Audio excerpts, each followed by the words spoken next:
Today I'm going to be going through the Yamaha Grizzly 450. This is a four-wheel drive, selectable four-wheel drive. It's an automatic four-wheeler. Just wanted to show you how to go through and service this machine, as well as going over a couple of the common problems and several issues that you may find on the Grizzly 450. I'm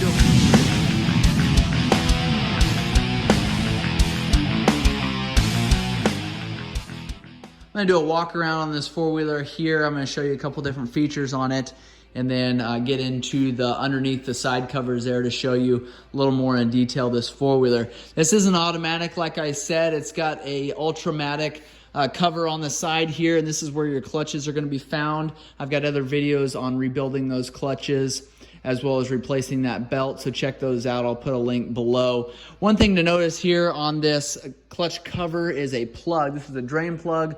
If you ever think that you've got water in there, if your clutches are slipping, or you just feel like potentially that there's water in there, definitely want to pull that plug. It should be the lowest spot in that clutch housing there. So if you pull that, if there's any water sitting in there, water should drain out there. One thing you will want to note, if there's just some water residue in there, if you've ran the four-wheeler and water is splashed up into the entire clutch assembly, it's going to take some time for that to dry. You may want to consider just pulling that clutch cover off and letting that dry.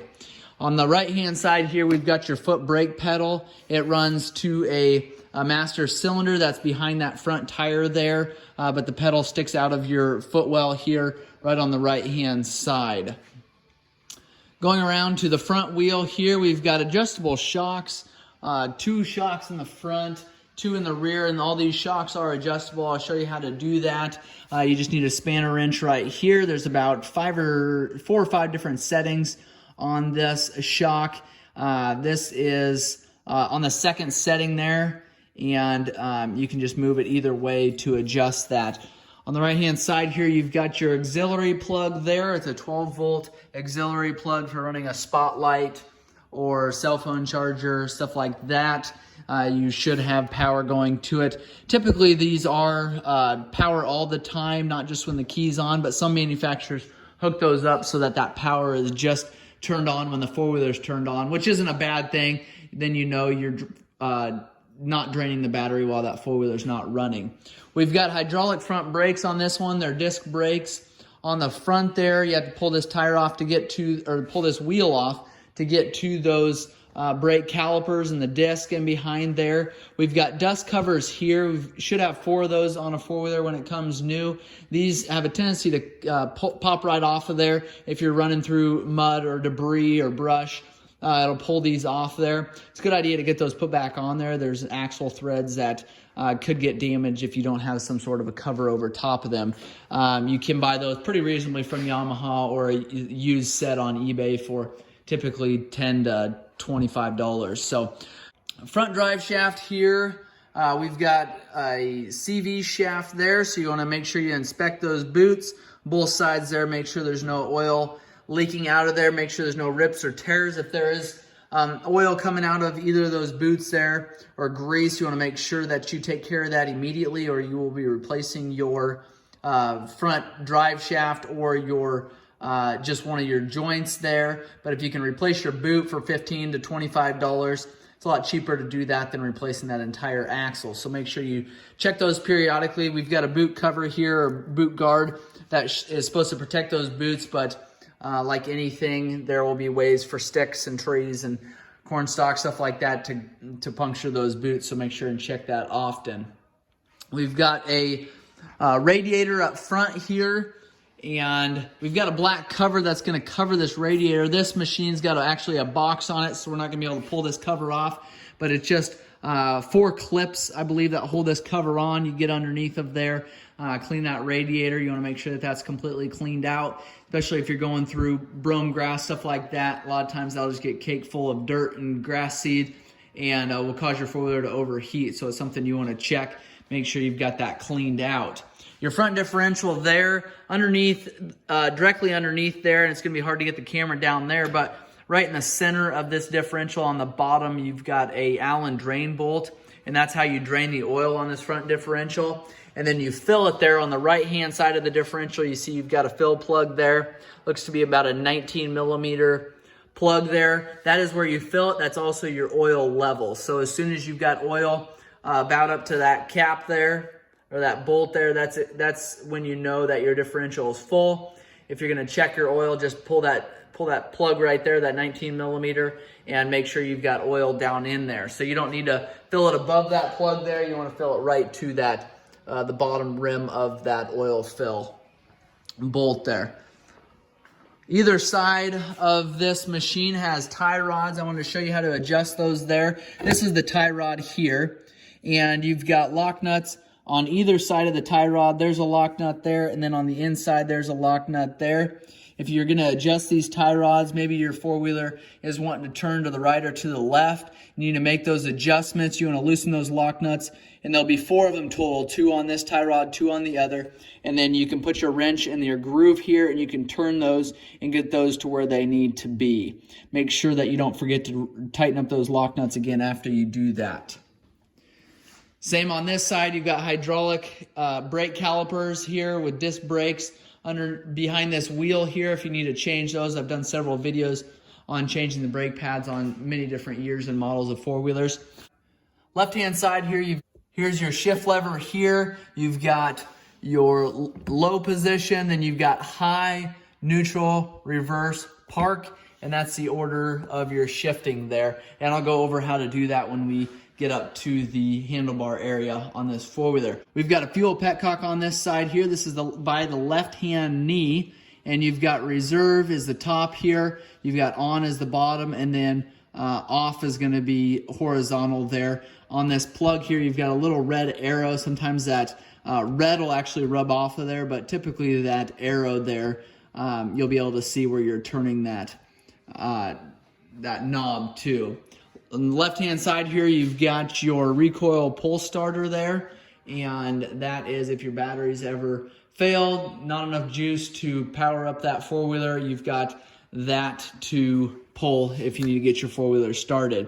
Underneath this cover, I've left this cover off, but it looks like this. It's 3 10mm bolts on this cover here. You pull this center cover out of here to check your oil, to fill your oil. The reason why I have it off is because your oil filter is underneath there. I wanted to show you where that was. And I suggest changing that oil filter every time you drain the oil there. It is right here. Unfortunately, when you drain the oil, it all runs back down here, down the motor. I like to pull that bottom skid plate off when I'm doing that. Otherwise, you just fill your skid plate up with oil. So if you pull that bottom skid plate off, oil's still going to run down your crankcase here, but at least then it's going to drain into your oil pan as opposed to all over your skid plate. Your fill level here takes 2.3 quarts. I like to run that engine for a couple minutes, then shut it off, let it sit for a minute or so, and then check that oil at that point. A lot of times what I do is I'll put about 2 quarts in, I'll run it for a little bit, and then dump another 1/3 of a quart in, get it to exactly where it needs to be, but typically it's right around that 2.3 quarts. Underneath here, and I'll show you this when we pull the side cover off, but we've got your shift rod here, and this is adjustable. I'll show the other side when I pull this cover off, but this is the same thing as your tie rod down on your steering mechanism. This is your shift shaft rod here. You've got to loosen this lock nut, and you can adjust that. If you have problems with your four-wheeler shifting, maybe it's not going into gear correctly, or maybe you think that it's in high gear, maybe your dash says it's in high, but you're actually in low, you may want to look at adjusting your shift rod there. Here's your ground water coming from your battery area or your electronics, but that's grounded right there to that shift mechanism cover. Another thing I want to show you on the front end here is your VIN number, and that's going to be right there on this model. So right in front of your left toe on the four-wheeler, you've got this cover here, and then right in front of that cover there is the VIN number. So if you ever need to know where that's at, check that spot there. A lot of times they get caked with dirt and debris. Sometimes they wear off slightly, but should be engraved in there, and you should be able to see it. Front differential on this model has an actuator, and I'll show you that a little bit more when I get up to the handlebars, but that actuator is right there. Not a real common failure, but just know that that's an electronic part that could potentially fail. Radiator fan is right behind the shock here, and which you can see a little bit better. Good test of that is hook power up to the one of the wires on either side. Just make sure that that fan's working, make sure that that spins freely. Going to the left-hand side here, I've done a video on replacing the CV shaft boots on these rear ends, and you can see here we've got one that's ripped. We've got to actually replace the joint on that. Check down below in my description area, and I will have a link to these videos. Very helpful if you got to replace a CV boot. Something you want to make sure you're constantly watching on these four-wheelers, as it can turn into a very expensive fix if you don't take care of it right away. We've got a rear differential here that'll need an oil change periodically. Check your manual for those specs, but you've got a drain plug right in the center here underneath. This is another Allen screw. These Allens, you'll find a lot of people will have issues with getting those out of there. I like to use an Allen socket. What I do then is put that socket on there, and I'll take a hammer and I'll give it a pretty good whack, as good of a hit as you can get when your four-wheeler's on a lift like this. And what that does is kind of break that free a little bit, and then you're able to turn it out. I've never had one that I couldn't get out when I've used that trick. So put the Allen socket in there, take a small hammer, tap on it, kind of breaks that free, then you're able to turn it out of there. So what I don't want you to do is just keep on turning, end up rounding that Allen head out. Then it's very, very difficult to drain that oil there. Here's your fill plug, just like the front side. This is also your check bolt here. So if you pull this fill bolt out, that is where your oil should be to the bottom of that fill plug there. So make sure you check that periodically. Also on the left-hand side there, and it's actually easier probably to get to on the right-hand side, but is your regulator rectifier. Sits right there. If you've got an issue with your battery charging, maybe it's not charging, maybe it's overcharging, maybe you just don't have spark, one of the first things I would check is a regulator rectifier. That's a common problem on any ATV, but especially if for some reason the Yamaha four-wheelers, these regulator rectifiers fail. One thing to note there, you can get a very inexpensive regulator rectifier off of any online store. It's an aftermarket, unbranded, knockoff regulator rectifier. I would not suggest doing that. These are extremely cheap, and there's a reason for that. They don't last very long, and the power that is running to your battery and then to your engine control modules, giving spark to the four-wheeler, a lot of that is controlled by your regulator rectifier. If you put on a cheap knockoff regulator rectifier, what I'm afraid for you is that you're going to have electrical problems down the road. You're going to allow too much power to be going to the battery, too much power to be going to the CDI box, too much power going to the ignition coil, and you're going to have some serious problems. So I always suggest going back to OEM, or there's a couple different manufacturers that make a good aftermarket CDI box. But if you find one online that's cheap, looks like maybe too good to be true, it absolutely is too good to be true. You don't want to put something like that onto your four-wheeler. Right here is a mount for a ball, a trailer hitch.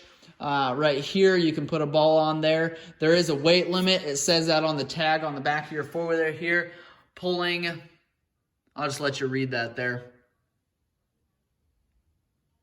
You want to make sure you abide by those rules. Sometimes stuff like that, you can exceed those weight limits slightly, but I don't suggest doing that. This hitch is not actually built extremely strong, and it's attached directly to the frame. So if you take and bend this down, you're going to be damaging your frame on this model, which is never good.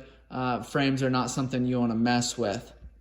We've got brakes in the rear. The only brake assembly in the rear on this four-wheeler is going to be on the left-hand side there. You've got a hydraulic brake caliper down here along with disc brakes, and that's going to all be on the left-hand side there. You've got a couple grease zerks on your knuckle here, if you can see those. You've got one on the top, one on the bottom. That's right around that CV shaft, that outer joint there. You've got your exhaust on the right-hand side here. You've got a baffle that can be removed, and this exhaust pipe can be repacked. So you've got 3 Allen screws to pull that tailpipe out of there. You can replace the baffle in there if need be. To pull your seat off on this model, you've got a lever on the back here. We've actually already pulled it off. Sometimes they can stick a little bit, and I'll show you what that looks like. Pulling that off there, we've got your lever that looks like this. This is typically where you put your manual if you have that. You like to keep that handy, that way it's there when you need it. Underneath there is your air box. You've got 4 clips that'll hold that air box on. You want to make sure you unsnap those, check those. I like to check those periodically. For sure want to change and clean and replace those every time you change your oil, but I like to check mine more than that if I'm riding in hot, dusty conditions. We've got all your electronics back here, and it's typically a problem that are filled up. If you get your four-wheeler in a shop that could potentially have mice, we've got all these electronics packed into one little area here, and a lot of times you've got mice issues in this area. When they spread them out, when they're mounted down by, say, that regulator rectifier, they're spread out a little bit more. When a mouse gets in there and starts chewing wires, it's going to chew through one wire. The problem with all the electronics in here like this is a mouse starts chewing these wires up. You've got a lot of components in one small area that mouse is getting involved in. So I want to make sure that this area is cleaned out really well. I like to keep different rodent traps around, that way we don't have that problem. We've got several different relays underneath here, and the main one is underneath this cover here. It is a Phillips screw right here. We've got your starter relay with your main fuse there. If you do have mice problems, a lot of times what will happen is you'll blow that main fuse. The other thing, you've got a fuse box here, smaller fuse box, that's got a couple different ignition, lights. I don't even remember what else is underneath of there, but you do have another handful, I don't know, five or 6 fuses underneath this cover here. This is your CDI box here. And like I said, you just want to keep this cleaned out because that is potentially just a very expensive area for a mouse to get into. Toolkit on the right-hand side of underneath this cover here, and then we've got a storage box here. And you can see there, this machine has several different accessories hooked up to it, built for a sprayer, stuff like that. Got your fuel gas cap here. Make sure your vent hose is hooked up, and typically what you do is take that vent hose and run it down right beside that key there. There's a little hole to run that vent hose. And then you've got your fuel level gauge here. We've got our dash here. I'll show you that here in a second. On the left-hand side here, we've got choke, we've got override, on-off switch, starter switch, and lights. This override button here is a common switch that people don't know a lot about. This is a limiter for when you're riding in reverse. Your four-wheeler is limited. If you hold this button down, push and hold this button, you're going to be able to go as fast as you want in reverse. And so just a safety feature there. You got to hold this in to be going in reverse. On the left-hand side here, we've got your brake lever. And this is a rear brake lever, so it runs all the way down to your rear brake assembly there. This cable is adjusted here. If you need to tighten or loosen that, we've got your sensor here connected to your brake perch there. On this left-hand side here, you've got your cable that runs down to your rear brake assembly. From your rear brake assembly, you've got a safety wire that runs up to your shift assembly here. You cannot shift this four-wheeler without pulling your brake in here or pushing down on your brake pedal on the right-hand side. So you can see here I'm moving this back and forth. You can shift it into high, you can shift it into low, but you can't shift it in reverse unless you pull this lever. So that's a safety feature, so you won't go directly from high to reverse without your four-wheeler being stopped. And so that's important to make sure that that safety feature is functioning when you've got somebody on there that may not know how to control a four-wheeler or know what's good and bad about shifting from high to reverse. Just something that you want to make sure is working properly. We've got your ignition switch right in the middle there. And on the right-hand side, you've got your thumb throttle there. You've got your front master brake cylinder with the lever there, and this controls the front brakes on the four-wheeler. And you've got your two-wheel drive, four-wheel drive, and then your differential lock button is underneath of this lever here. How you control these, I'm going to flip this on. You can see that the four-wheel drive is on now, and that's indicated by that light there. You can see there, I'll pull this camera out a little bit. When I shut that four-wheel drive off, there's no more emblem on the top there. Turn that four-wheel drive on, that comes on there. Flip this switch over. Sorry, I'm missing you there. Flip Flip this switch over, nothing happens. You've got to push this button, and now you can see we've got our differential lock. It's a warning light. You can see the light flashing there because this is differential lock is not something that you want to use and you want to abuse unless you're in a real sticky situation, no pun intended.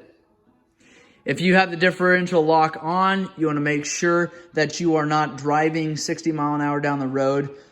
Don't want to even be driving 20 miles an hour. You want to get yourself out of the situation that you're stuck in. You want to shut that differential lock off and just put it in four-wheel drive there. This differential lock is actually will lock all four wheels in, and you don't want to be turning a lot in when you've got your differential lock on. You don't want your wheels to be spinning. If you're turning and your wheels are spinning, you're just putting your four-wheeler in a really tough situation where those axles and those differentials are put in position that you don't want to be put in. So make sure you kick this differential lock button back in, flip that back over so that you don't accidentally hit that differential lock switch again. On the dash there, we've got our miles and our odometer there. We've got our clock. You hit your top button there, it's going to switch. You've got a couple different trips there. And then you hit your bottom button there, and it'll change to, I guess, a couple different trips there. This will change to your hour meter there. You've got your speed right there. And then turn your ignition switch off. Make sure that you do that when you're finished with the four-wheeler. If you want to start your four-wheeler with it in gear, you want to make sure that you have this lever pulled in. Otherwise, your four-wheeler is not going to start in gear. I want to pull these side covers off here, show you what's underneath here just so you have an idea. And what you do, how you pull these side covers off, obviously have your seat removed. Take and just pull this cover. It's got a rubber grommet up top. And then it's got a couple different tabs around here that hold this cover in place there. Then underneath of there is you've got your engine, obviously. Right smack dab in the center there, you've got your cam chain tensioner, got your carburetor, and I'll put a link down below there for our carb clean videos. Also, I'll put a link below for our valve adjustment videos, and I'll go through how to do that in a separate video. But you've got your cam chain sprocket underneath here. You can't really see it from this position, but you've got your valve adjustment covers underneath of there.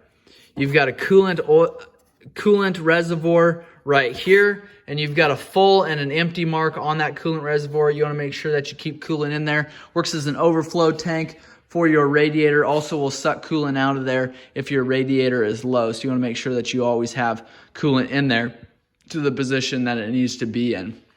Your shift linkage is here, and I explained that earlier. You're going to see right up here by your shift handle is your other lock nut here. Here's your flat groove, and that's how you adjust this shift rod. Engine oil on this, I guess I didn't cover that. I'm going to try to put that camera down there so you can see it. I'm not sure how well this is going to work. Right there is your engine oil drain plug. It's a 19 millimeter drain plug, and you can see it's about 2 inches around, and it's a little bit tricky to take that on and off. It makes kind of a mess, which is why I told you earlier I like to pull that skid plate and drain that oil, is because once you start pulling that larger plug out of there, what happens is that oil, and there's enough tension on there to where that oil is just going to kind of spray everywhere. If you just try pulling that plug out, that oil is going to spray everywhere before you can actually drain that drain plug or pull that drain plug all the way down. So that's why I like to pull that skid plate. But also there's a spring and a screen attached to that drain plug that could potentially fly somewhere. So you want to make sure that you keep track of where that goes. You want to make sure that those pieces are put back in the same order that you pulled it off on.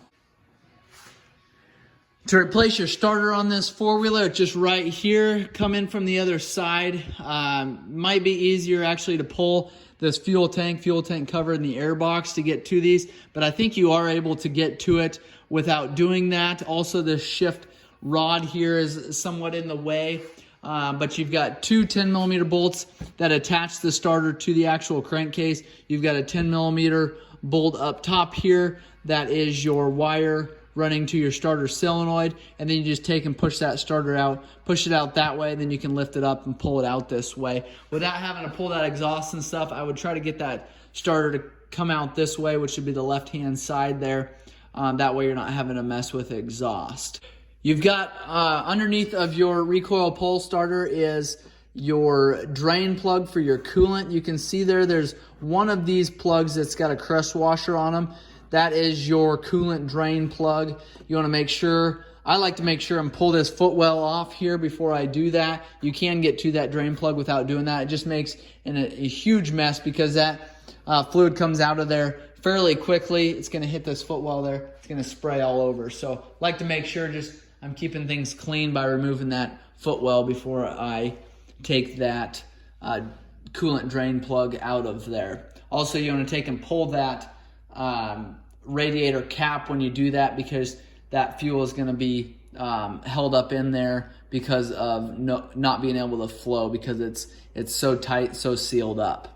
So that is an overview and a service on a Yamaha Grizzly 450. If you've got questions on this machine, make sure and leave those in the comments below. If you found this video helpful, make sure you like and subscribe to my channel. Like I said, I've got hundreds of other videos on the Yamaha four-wheelers. Check those out. Make sure you subscribe. Hit the bell below so that you are notified when I've got another video posted. Thanks for watching.